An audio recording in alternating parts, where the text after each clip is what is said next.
Dimas, usianya baru 8 tahun. Di sekolah, ia dikenal sebagai pembuat onar. Cap anak nakal seolah menempel permanen di dahinya. Hampir setiap hari ada saja laporan yang sampai ke telinga orang tuanya. Entah itu mengganggu teman sekelasnya, berlarian saat guru sedang menerangkan, atau bahkan merobek buku catatannya sendiri hingga berkeping-keping. Guru-guru sudah lelah, teman-temannya mulai menjauh. Pintu kelas seolah tertutup rapat untuknya. Bukan secara fisik, tetapi secara emosional. Ia ada di sana, tetapi tak seorang pun benar-benar melihatnya. Mereka hanya melihat perilakunya yang meledak-ledak, tanpa pernah bertanya mengapa.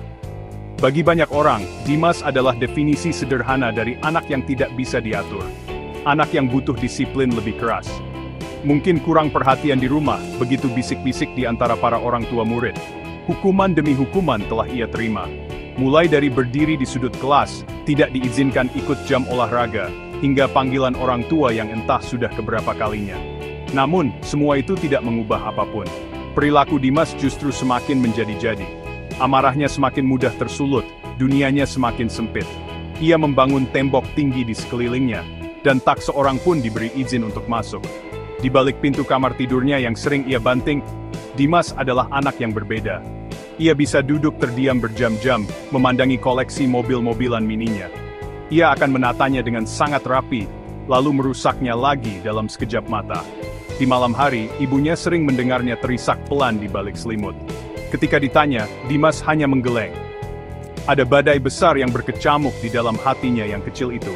Sebuah teriakan minta tolong yang tak pernah mampu ia suarakan dengan kata-kata. Teriakan itu justru keluar dalam bentuk amukan, pemberontakan, dan perilaku yang sulit dipahami oleh dunia di sekitarnya. Kisah Dimas bukanlah cerita tunggal. Di luar sana ada ribuan Dimas lainnya. Anak-anak yang terjebak dalam badai emosi mereka sendiri.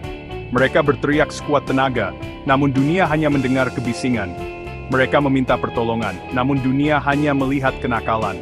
Ini bukan tentang anak-anak yang sengaja memilih menjadi sulit.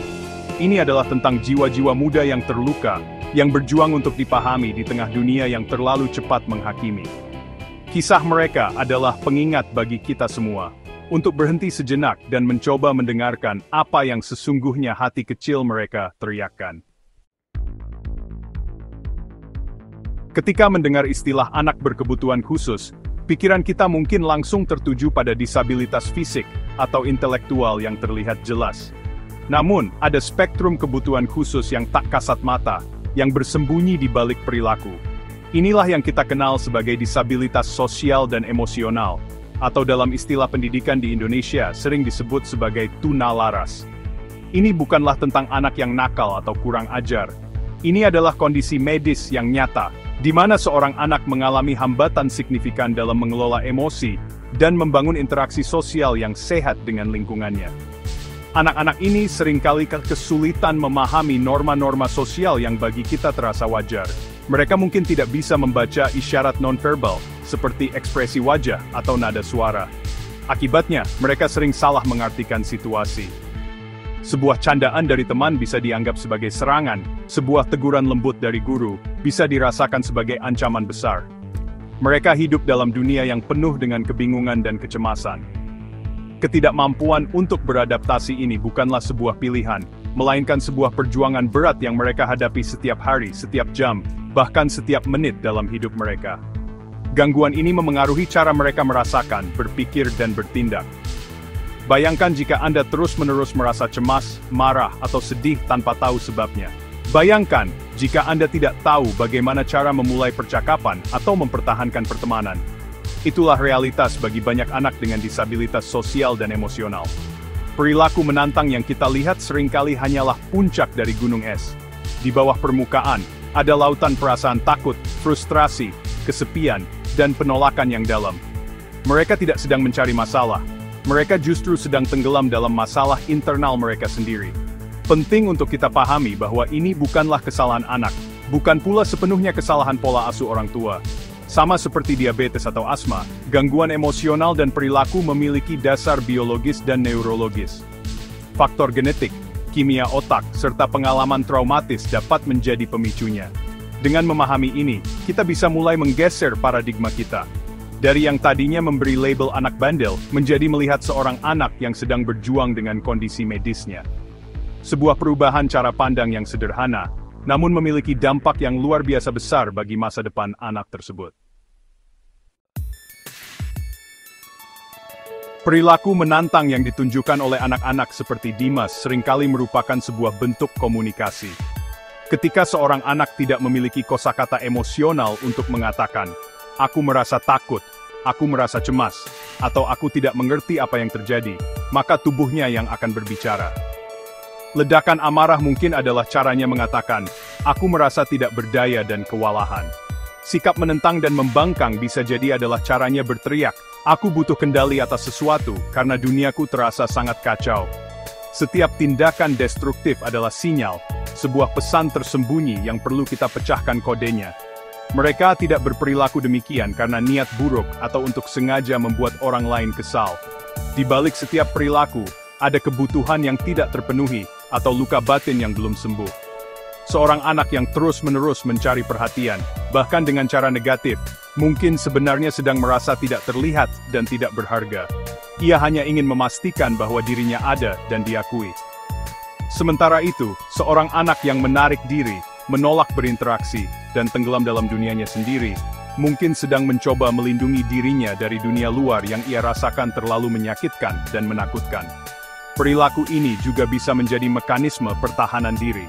Ketika seorang anak merasa terancam, baik secara nyata maupun hanya dalam persepsinya, respons lawan atau lari dalam otaknya akan aktif. Bagi sebagian anak, respons ini termanifestasi sebagai agresi. Mereka akan memukul, berteriak, atau merusak barang sebagai cara untuk melawan ancaman yang mereka rasakan. Bagi yang lain, responsnya adalah menarik diri. Mereka akan bersembunyi, menolak berbicara, atau melamun sebagai cara untuk melarikan diri dari situasi yang membuat mereka tidak nyaman. Ini adalah respons biologis, bukan pilihan sadar. Oleh karena itu, tugas kita sebagai orang dewasa di sekitar mereka bukanlah untuk memadamkan perilaku tersebut dengan hukuman. Tugas kita adalah menjadi detektif emosi. Kita perlu bertanya, apa yang coba anak ini sampaikan melalui perilakunya? Kebutuhan apa yang tidak terpenuhi? Rasa sakit apa yang sedang ia sembunyikan? Dengan mengubah pertanyaan kita dari "ada apa dengan anak ini" menjadi "apa yang terjadi pada anak ini?", kita membuka pintu untuk pemahaman. Kita mulai melihat anak di balik perilakunya, dan di sanalah proses penyembuhan yang sesungguhnya dapat dimulai. Gangguan emosional dan perilaku pada anak secara umum dapat kita lihat dari dua sisi mata uang yang berbeda, namun seringkali berasal dari akar masalah yang sama. Dua sisi ini dikenal sebagai perilaku internalisasi dan eksternalisasi.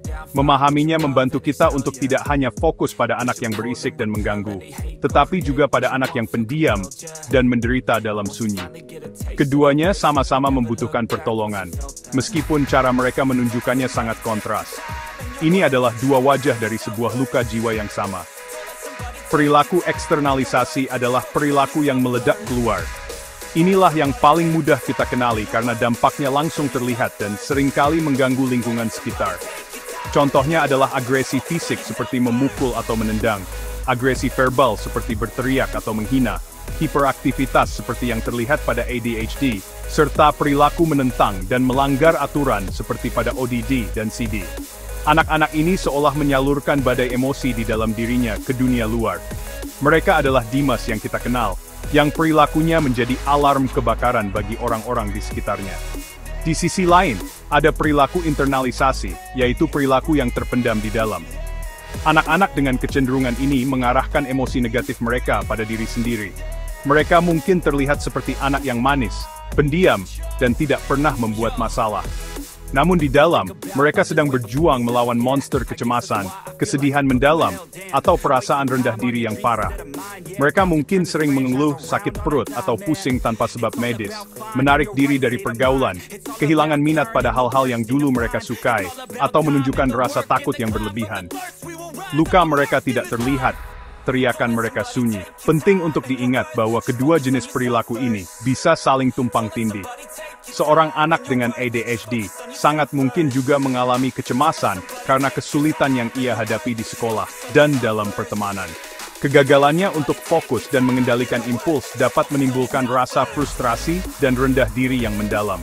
Sebaliknya, seorang anak yang depresi bisa saja tiba-tiba meledak dalam amarah karena tidak lagi sanggup menahan beban emosionalnya. Memahami spektrum ini membuat kita lebih waspada, tidak hanya pada gunung berapi yang aktif, tetapi juga pada gunung yang tampak tenang, namun menyimpan gempa di dalamnya. Perilaku menantang seorang anak itu, tidak terjadi dalam ruang hampa. Ia menciptakan riak gelombang yang dampaknya terasa luas, menyentuh setiap aspek kehidupan anak tersebut, mulai dari unit terkecil yaitu keluarga, hingga lingkungan sekolah dan pertemanan. Bagi anak itu sendiri, dampak utamanya adalah isolasi dan penolakan. Ia kesulitan membangun dan mempertahankan pertemanan. Ia seringkali menjadi target perundungan, atau justru dicap sebagai perundung. Di dunia akademik, ia juga tertinggal karena energi dan fokusnya habis terkuras untuk melawan badai emosinya sendiri, bukan untuk menyerap pelajaran. Ini menciptakan lingkaran setan, semakin ia merasa gagal dan ditolak, semakin buruk perilakunya.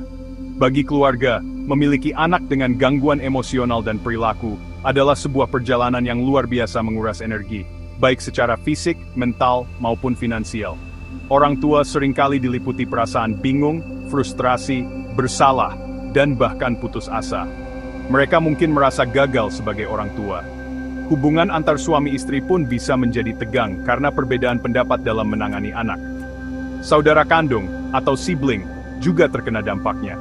Mereka bisa merasa cemburu karena perhatian orang tua tercurah pada saudaranya.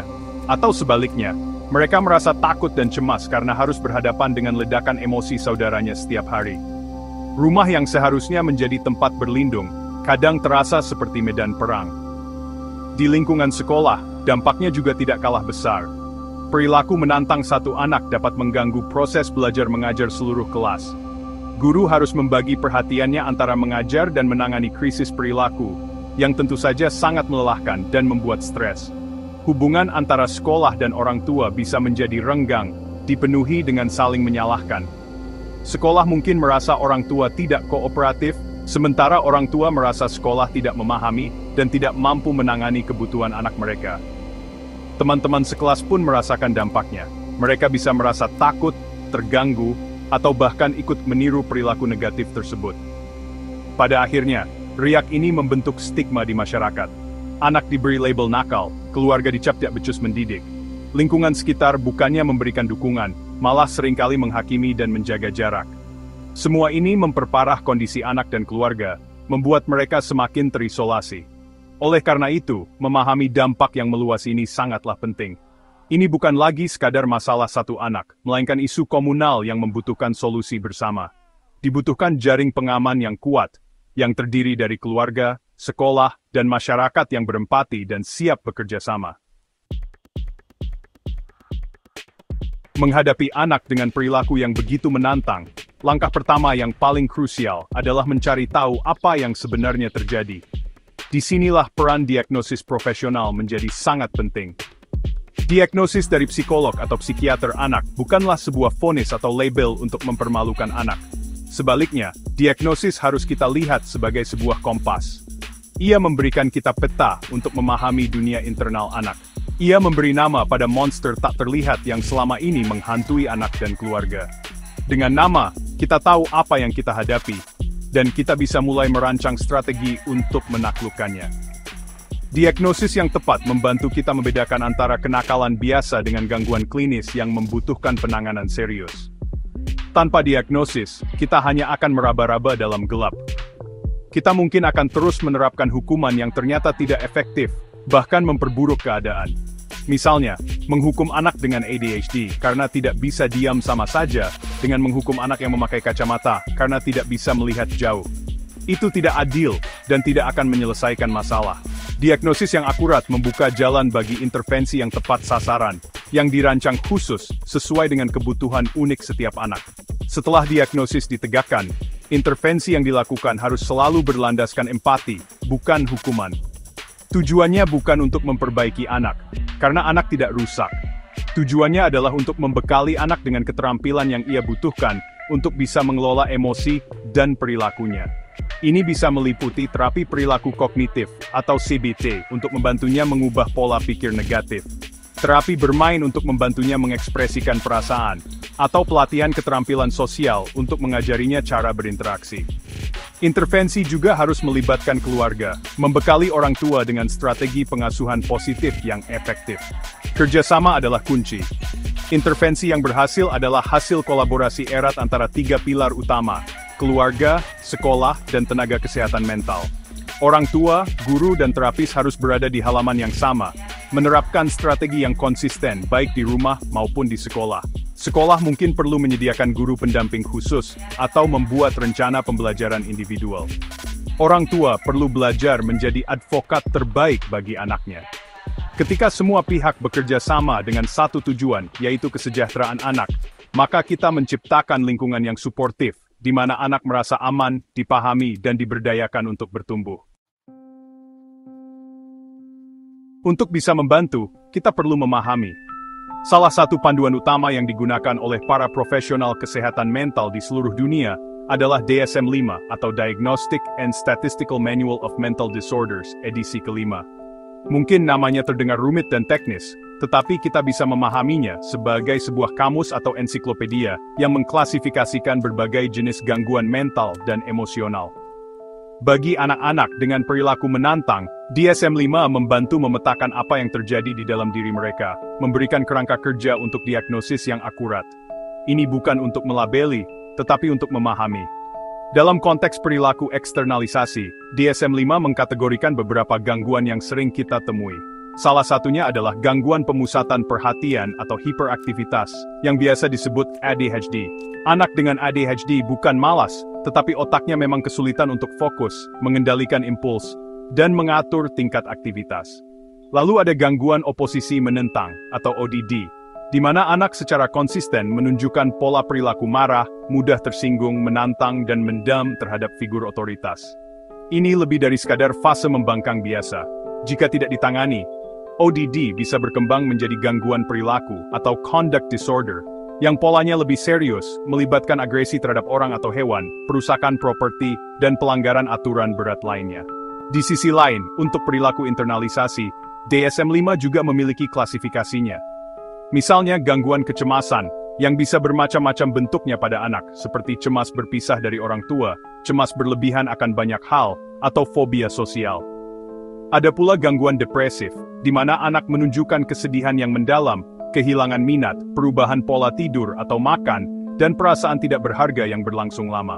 Penting untuk kita sadari bahwa anak-anak juga bisa depresi, meskipun cara mereka menunjukkannya mungkin berbeda dari orang dewasa, seringkali dalam bentuk mudah marah atau keluhan fisik. Tabel sederhana berikut bisa membantu kita memvisualisasikan beberapa gangguan ini. Gangguan neurodevelopmental, seperti ADHD, contohnya sulit fokus, tidak bisa diam, sering memotong pembicaraan, dan impulsif. Gangguan disruptif, kontrol impuls, dan perilaku, seperti ODD, contohnya sering marah, sengaja mengganggu, menyalahkan orang lain, dan membantah orang dewasa. Untuk conduct disorder, contohnya agresif pada orang atau hewan, merusak barang, sering berbohong, dan membolos. Gangguan kecemasan, misalnya separation anxiety disorder, biasanya panik berlebihan saat harus berpisah dari orang tua atau rumah. Generalized anxiety disorder, contohnya khawatir berlebihan tentang banyak hal seperti sekolah, teman, atau kesehatan. Gangguan depresif, seperti major depressive disorder, biasanya terlihat sangat sedih atau mudah marah hampir setiap hari, tidak mau bermain lagi. Memahami peta ini membantu kita melihat bahwa perilaku nakal bukanlah satu kategori tunggal. Ia memiliki banyak wajah, banyak nama, dan banyak penyebab. Dengan pengetahuan ini, kita bisa lebih berempati dan mencari pertolongan yang tepat. Setiap anak terlahir dengan potensi. Seperti benih, mereka membawa di dalam dirinya kemungkinan untuk tumbuh menjadi pohon yang kuat dan berbuah lebat. Namun, tidak semua benih jatuh di tanah yang subur dan mendapat sinar matahari yang cukup. Bagi anak-anak dengan gangguan emosional dan perilaku, mereka adalah benih yang tumbuh di tanah berbatu, di tengah badai yang tak kunjung reda. Perilaku menantang yang mereka tunjukkan, topeng nakal yang mereka kenakan, seringkali adalah cara mereka untuk bertahan hidup di lingkungan yang keras tersebut. Di balik topeng itu, ada anak yang sama seperti anak lainnya.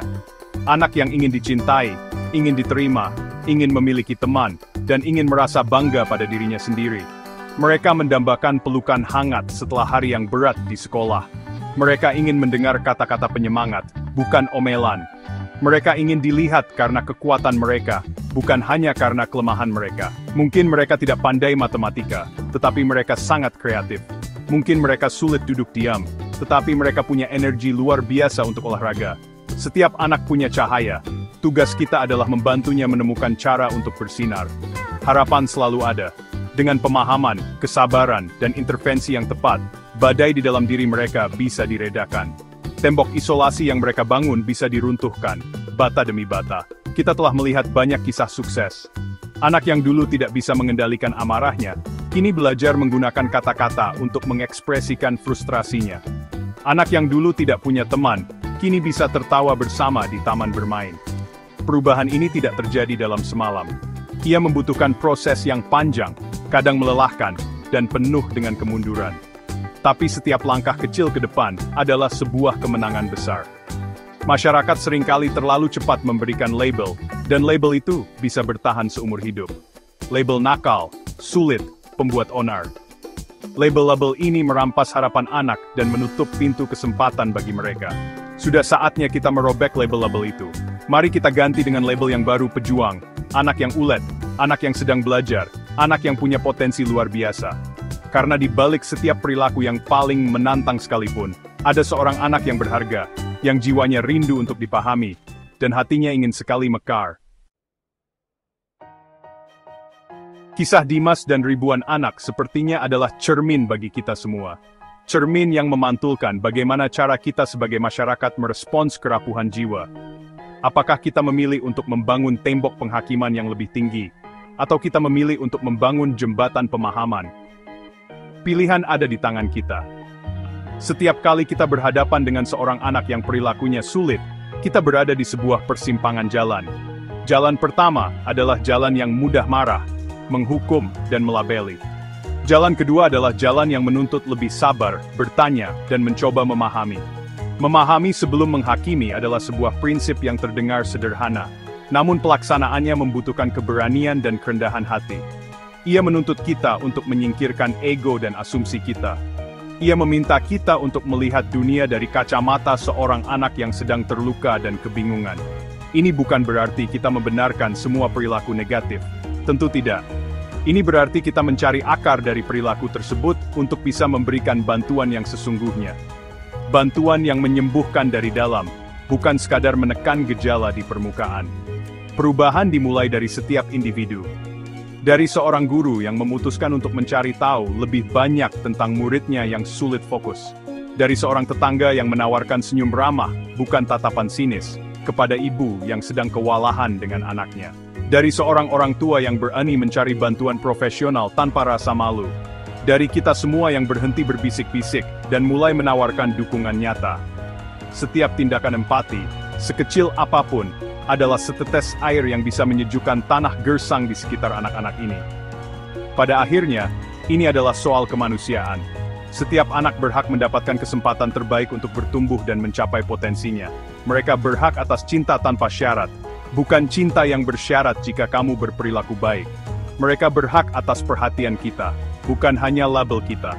Mari kita ciptakan dunia di mana setiap hati kecil yang berteriak, tidak lagi hanya didengar sebagai kebisingan, melainkan sebagai sebuah lagu harapan yang menunggu untuk didengarkan. Mari kita pilih untuk menjadi titik terang dalam kegelapan mereka, karena di dalam setiap anak, ada cahaya yang menanti untuk dinyalakan.